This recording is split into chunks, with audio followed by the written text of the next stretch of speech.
Who would you be if you were born somewhere else? I started asking that question on a trip to Porto Alegre, a city in southern Brazil where my father grew up. Like many places, Porto Alegre has incredible beauty, and there's also heartbreaking poverty side by side. For many years, there were swarms of street children that roamed the city's streets. Some were orphans. Many were abandoned by families who simply couldn't afford to feed them anymore. I started wondering, what if you were one of those street children? What would it be like if you were 7 years old and your father dropped you off on a busy street and left you there? What would you do? How would you survive?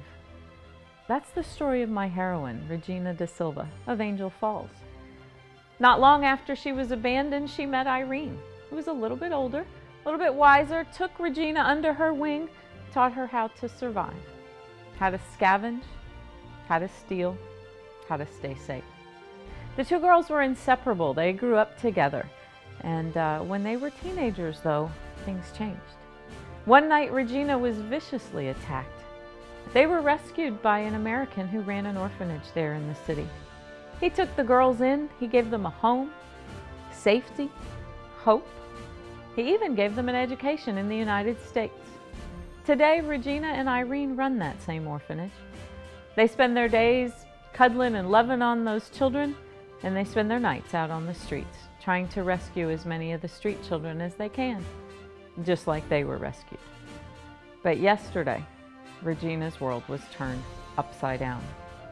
Out of the blue, Irene made her promise that if something ever happened to her, that she would take care of Irene's 3-month-old baby. A few minutes later, Irene was dead, murdered, according to the police. Regina's in shock. She's paralyzed with fear and questions. She has no idea what to think. But out of all of that, there's one thought: protect baby Eduardo. And she will do whatever it takes to do that, even if that means she has to deal with Brooks Anderson. He's a big, scary, burned-out Army Ranger who wants no part of their troubles. The last time he tried to protect anybody, they died, along with several of his men. He is not the man for the job. But when bullets start flying, without hesitation, Brooks and Regina dive headlong into danger to protect that baby. They make sure the other orphanage children are safe, and then they hightail it out of the city. Brooks with his half-healed injury and his fear of failure. Regina with her trusty switchblade and her fear of big, scary men. Their pursuer follows them, and they go ever closer to Iguazu Falls, one of the biggest, most incredible waterfalls in the world. Along the way, though, some old secrets come to light, and they realize that they will have to trust each other in order to stay alive.